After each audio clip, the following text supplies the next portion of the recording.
ओम शांति। आप सभी को स्वतंत्रता दिवस की बहुत बहुत शुभकामनाएं। आज 15 अगस्त 2024 बाबा के साकार महावाक्य मुरली का सार। मीठे बच्चे, बाप आया है तुम्हें सच्ची स्वतंत्रता देने, जमघटों की सजाओं से मुक्त करने, रावण की परतंत्रता से छुड़ाने। प्रश्न: बाप और तुम बच्चों के समझाने में मुख्य अंतर कौन सा है? उत्तर: बाप जब समझाते हैं तो मीठे बच्चे कहकर समझाते हैं, जिससे बाप की बात का तीर लगता है। तुम बच्चे आपस में भाइयों को समझाते हो, मीठे बच्चे नहीं कह सकते। बाप बड़ा है, इसलिए उनकी बात का असर होता है। वह बच्चों को रियलाइज कराते हैं, बच्चों तुम्हें लज्जा नहीं आती, तुम पतित बन गए, अब पावन बनो। ओम शांति। बेहद का रूहानी बाप बेहद के रूहानी बच्चों को बैठ समझाते हैं। अब यह बेहद का बाप और बेहद के बच्चे ही जानते हैं, और कोई न बेहद के बाप को जानते हैं, न बेहद के बच्चे अपने को मानते हैं। ब्रह्मामुख वंशावली ही जानते और मानते हैं, और कोई तो मान भी नहीं सकेंगे। ब्रह्मा भी जरूर चाहिए, जिसको आदि देव कहते हैं, जिसमें बाप की प्रवेशता होती है। बाप आकर क्या करते हैं? कहते हैं पावन बनना है। बाप की श्रीमत है, अपने को आत्मा निश्चय करो। बच्चों को आत्मा का परिचय भी दिया है। आत्मा भृगुटी के बीच में निवास करती है। बाबा ने समझाया है, आत्मा अविनाशी है, इनका तख्त यह विनाशी शरीर है। यह बातें तुम जानते हो कि हम सब आत्माएं आपस में भाई भाई एक बाप के बच्चे हैं। ईश्वर सर्वव्यापी कहना यह भूल है। तुम अच्छी रीति समझाते हो, हर एक में 5 विकारों की प्रवेशता है, तो कई समझते हैं यह ठीक बोलते हैं। हम भाई भाई हैं तो जरूर बाप से वर्षा मिलना चाहिए, परंतु यहाँ से बाहर निकलते हैं तो माया के तूफानों में चले जाते हैं। कोई बिरले ठहरते हैं, सब जगह यह हाल होता है। कोई थोड़ा अच्छा समझते हैं तो जास्ती समझने की कोशिश करते हैं। अभी तुम सबको समझा सकते हो। अगर कोई जास्ती अटेंशन नहीं देते हैं तो कहेंगे यह पुराने भक्त नहीं हैं। इन बातों को तो समझने वाले ही समझें। कोई नहीं समझते हैं तो फिर समझा भी नहीं सकते हैं। तुम्हारे पास भी नंबरवार है। कोई अच्छा आदमी होता है तो उनको समझाने के लिए ऐसे अच्छे को भेजा जाता है, शायद कुछ समझ जाए। यह तो जानते हैं बड़े आदमी इतना जल्दी नहीं समझेंगे। हाँ, ओपिनियन देते हैं, इनकी समझानी बहुत अच्छी है। बाप का परिचय पूरा देते हैं, परंतु खुद को फुर्सत ही कहाँ है। तुम कहते हो बेहद के बाप को याद करो तो विकर्म विनाश हो। अभी तुम समझते हो बाप डायरेक्ट हम आत्माओं से बात करते हैं।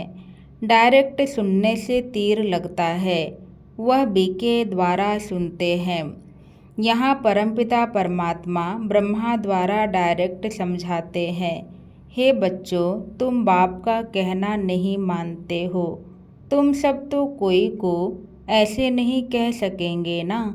वहाँ तो बाप नहीं है, यहाँ बाप बैठे हैं, बाप बात करते हैं। बच्चे, तुम बाप की भी नहीं मानेंगे।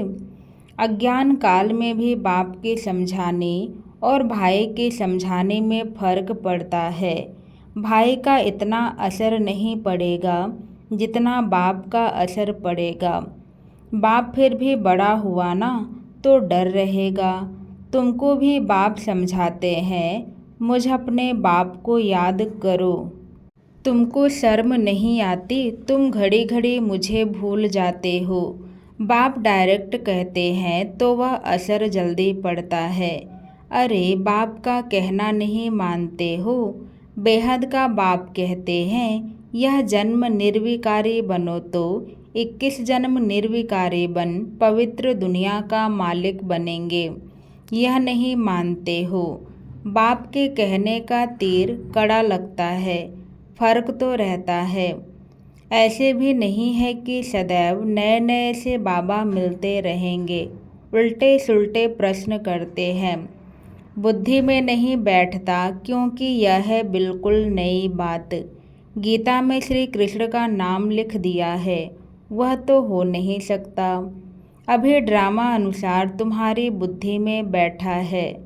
तुम बच्चे भागते हो हम बाबा के पास जाएं, डायरेक्ट मुरली सुने। वहाँ तो भाइयों द्वारा सुनते थे, अब बाबा से सुने। बाप का असर होता है। बच्चे बच्चे कह बात करते हैं। बच्चे तुम्हें लज्जा नहीं आती? बाप को याद नहीं करते हो? बाप के साथ तुम्हारा प्यार नहीं है, कितना याद करते हो? बाबा 1 घंटा। अरे निरंतर याद करेंगे तो तुम्हारे पाप कट जाएंगे। जन्म जन्मांतर के पापों का बोझा सिर पर है। बाप सम्मुख समझाते हैं तुमने बाप की कितनी ग्लानि की है। तुम्हारे ऊपर तो केस चलना चाहिए। अखबार में कोई के लिए ग्लानि लिखते हैं तो उस पर केस करते हैं ना। अब बाप स्मृति दिलाते हैं तुम क्या क्या करते थे। बाप समझाते हैं ड्रामा अनुसार रावण के संग में यह हुआ है। अब भक्ति मार्ग सब पूरा हुआ, पास्ट हो गया। बीच में कोई रोकने वाला तो होता नहीं। दिन प्रतिदिन उतरते उतरते तमो प्रधान बुद्धि बुद्धू हो जाते हैं। जिसकी पूजा करते हैं उनको ठिक्कर भीतर में कह देते हैं। इसको कहा जाता है बेहद की बेसमझी। बेहद के बच्चों की बेहद की बेसमझी। एक तरफ से बाबा की पूजा करते हैं, दूसरे तरफ उस बाप को ही सर्वव्यापी कहते हैं। अभी तुमको स्मृति आई है इतनी बेसमझी की जो बाप की ग्लानि कर दी है।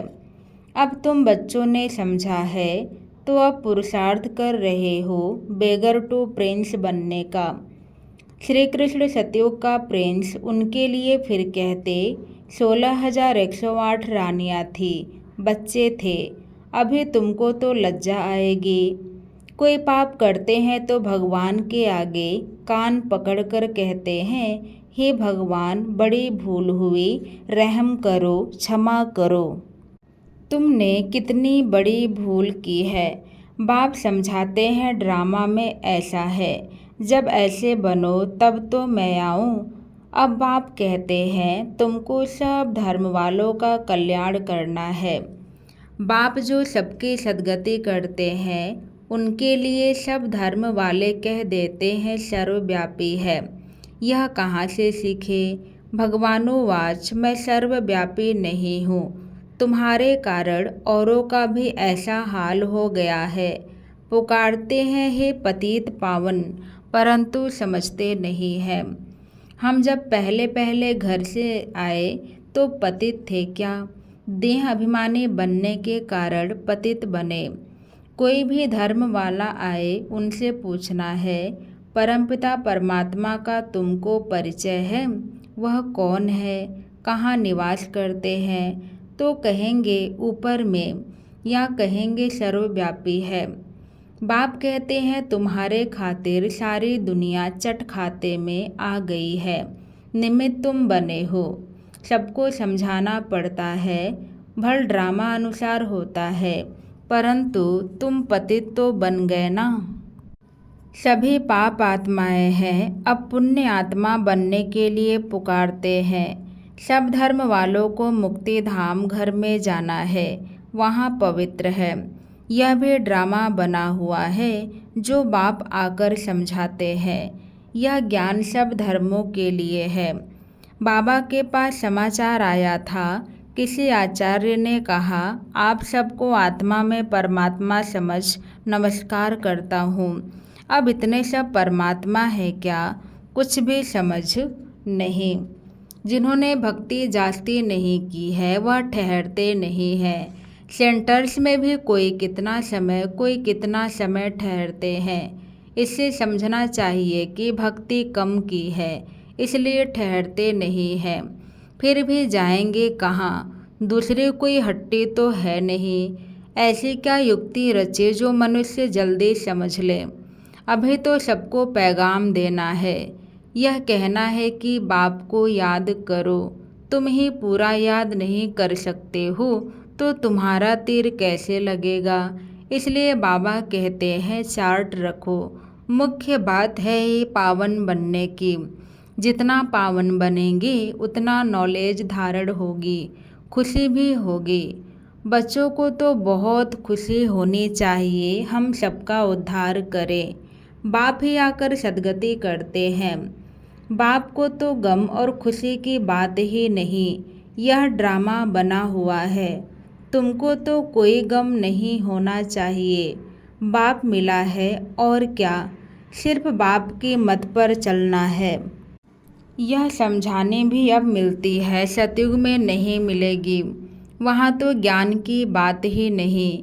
यहाँ तुमको बेहद का बाप मिला है तो तुमको स्वर्ग से भी जास्ती खुशी होनी चाहिए। बाप कहते हैं विलायत में भी जाकर तुमको यह समझाना है। सभी धर्म वालों पर तुमको तरस पड़ता है। सभी कहते हैं हे भगवान रहम करो, ब्लेस करो, दुख से लिबरेट करो, परंतु समझते कुछ नहीं। बाप अनेक प्रकार की युक्तियाँ बतलाते हैं। सबको यह बतलाना है कि तुम रावण की जेल में पड़े हो। कहते हैं स्वतंत्रता मिले, परंतु वास्तव में स्वतंत्रता कहाँ किसको जाता है यह कोई जानता नहीं है। रावण की जेल में तो सब फंसे हुए हैं। अभी सच्ची स्वतंत्रता देने के लिए बाप आए हैं, फिर भी रावण की जेल में परतंत्र होकर पाप करते रहते हैं। सच्ची स्वतंत्रता कौन सी है यह मनुष्यों को बतलाना है। तुम अखबार में भी डाल सकते हो, यहाँ रावण के राज्य में स्वतंत्रता थोड़े ही है। बहुत शार्ट में लिखना चाहिए, जास्ती तिक तिक कोई समझ न सके। बोलो तुमको स्वतंत्रता है कहाँ। तुम तो रावण की जेल में पड़े हो। तुम्हारा विलायत में आवाज़ होगा तो फिर यहाँ झट समझ जाएंगे। एक दो पर घेराव करते रहते हैं तो यह स्वतंत्रता हुई क्या। स्वतंत्रता तो तुमको बाप दे रहे हैं, रावण की जेल से स्वतंत्र कर रहे हैं। तुम जानते हो वहाँ हम बड़े स्वतंत्र बड़े धनवान होते हैं, किसकी नज़र भी नहीं पड़ती। पीछे जब कमज़ोर बने तब सबकी नज़र पड़ी तुम्हारे धन पर। मोहम्मद गजनबी ने आकर मंदिर को लूटा तो तुम्हारी स्वतंत्रता पूरी हो गई। रावण के राज्य में परतंत्र बन गए। अभी तुम पुरुषोत्तम संगम युग पर हो, अभी सच्ची स्वतंत्रता को पा रहे हो। वह तो स्वतंत्रता को समझते ही नहीं, तो यह बात भी युक्ति से समझानी है। जिन्होंने कल पहले स्वतंत्रता पाई है वही मानेंगे। तुम समझाते हो तो कितना आर्ग्यू करते हैं जैसे बुद्धू। टाइम वेस्ट करते हैं तो दिल नहीं होती है बात करें। बाप आकर स्वतंत्रता देते हैं। रावण की परतंत्रता में दुख बहुत है, अपरम अपार दुख है। बाप के राज्य में हम कितना स्वतंत्र होते हैं। स्वतंत्रता उसको कहा जाता है जब हम पवित्र देवता बनते हैं तो रावण राज्य से छूट जाते हैं। सच्ची स्वतंत्रता बाप ही आकर देते हैं। अभी तो पराये राज्य में सब दुखी हैं। स्वतंत्रता मिलने का यह पुरुषोत्तम संगम युग है। वह तो कहते फॉरेन गवर्नमेंट गई तो हम स्वतंत्र बने। अब तुम जानते हो जब तक पावन नहीं बने हैं तब तक स्वतंत्र नहीं कहेंगे। फिर जमघटों की सजाएं खानी पड़ेगी, पद भी भ्रष्ट हो जाएगा। बाप आते हैं घर ले जाने, वहाँ सब स्वतंत्र होते हैं। तुम सब धर्म वालों को समझा सकते हो। तुम आत्मा हो, मुक्ति धाम से आए हो पार्ट बजाने। सुख धाम से फिर दुख धाम में तमो प्रधान दुनिया में आ गए हो। बाप कहते हैं तुम मेरे संतान हो, रावण के थोड़े ही हो। मैं तुमको राज्य भाग्य देकर गया था। तुम अपने राज्य में कितने स्वतंत्र थे, अब फिर वहाँ जाने के लिए पावन बनना है। तुम कितने धनवान बनते हो, वहाँ तो पैसे की चिंता नहीं होती है। भल गरीब हो फिर भी पैसे की चिंता नहीं, सुखी रहते हैं। चिंता यहाँ होती है। बाकी राजधानी में नंबरवार पद होते हैं। सूर्यवंशी राजाओं जैसे सब थोड़े ही बनेंगे।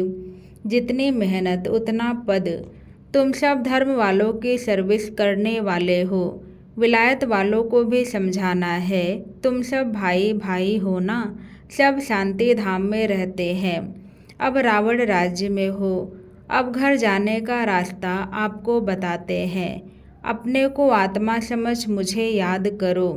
कहते भी हैं भगवान सबको लिबरेट करते हैं, परंतु यह नहीं समझते कि कैसे लिबरेट करते हैं। बच्चे कहाँ मूझ पड़ते हैं तो कहेंगे बाबा हमको लिबरेट कर अपने घर ले चलो। जैसे तुम लोग फागे में जंगल में मूझ गए थे, रास्ते का मालूम नहीं पड़ता था, फिर लिबरेटर मिला, रास्ता बताया। बेहद के बाप को भी कहते हैं बाबा हमको लिबरेट करो, आप चलो हम भी आपके पीछे चलेंगे। सिवाय बाप के और कोई रास्ता नहीं बताते हैं। कितने शास्त्र पढ़ते थे, तीर्थों पर धक्के खाते थे, परंतु भगवान को नहीं जानते तो ढूंढेंगे फिर कहाँ से। सर्वव्यापी है फिर मिलेंगे कैसे। कितना अज्ञान अंधियारे में है। सर्व का सद्गति दाता एक बाप ही है, वही आकर तुम बच्चों को अज्ञान अंधेरे से निकालते हैं। अच्छा, मीठे मीठे सिखिल दे बच्चों प्रति माता पिता बाप दादा का याद प्यार और गुड मॉर्निंग। रूहानी बाप की रूहानी बच्चों को नमस्ते। हम सब रूहानी बच्चों की तरफ से रूहानी बाप दादा को याद प्यार गुड मॉर्निंग नमस्ते नमस्ते। शुक्रिया बाबा शुक्रिया, thank you Baba thank you. धारणा के लिए मुख्य सार पहले पॉइंट, एक बाप मिला है इसलिए किसी भी बात का गम चिंता नहीं करना है। उनकी मत पर चलकर बेहद का समझदार बन खुशी खुशी सबका उद्धार करने के निमित्त बनना है। दूसरे पॉइंट, जमघटों की सजाओं से बचने व सच्ची स्वतंत्रता पाने के लिए पावन जरूर बनना है। नॉलेज सोर्स ऑफ इनकम है, इसे धारण कर धनवान बनना है। आज बाबा ने वरदान दिया, नॉलेज की लाइट माइट से रॉन्ग को राइट में परिवर्तन करने वाले ज्ञानी तू आत्मा भव। नॉलेज की लाइट माइट से रॉन्ग को राइट में परिवर्तन करने वाले ज्ञानी तू आत्मा भव। कहा जाता है नॉलेज इज लाइट माइट। जहाँ लाइट अर्थात रोशनी है कि ये रॉन्ग है, ये राइट है, ये अंधकार है, ये प्रकाश है, ये व्यर्थ है या समर्थ है, तो रॉन्ग समझने वाले रॉन्ग कर्मों व संकल्पों के वशीभूत हो नहीं सकते। ज्ञानी तो आत्मा अर्थात समझदार ज्ञान स्वरूप कभी यह नहीं कह सकते कि ऐसा होना तो चाहिए, लेकिन उनके पास रॉन्ग को राइट में परिवर्तन करने की शक्ति होती है। आज का स्लोगन, जो सदा शुभ चिंतक और शुभ चिंतन में रहते हैं वह व्यर्थ चिंतन से छूट जाते हैं। जो सदा शुभ चिंतक और शुभ चिंतन में रहते हैं वह व्यर्थ चिंतन से छूट जाते हैं। अच्छा, ओम शांति।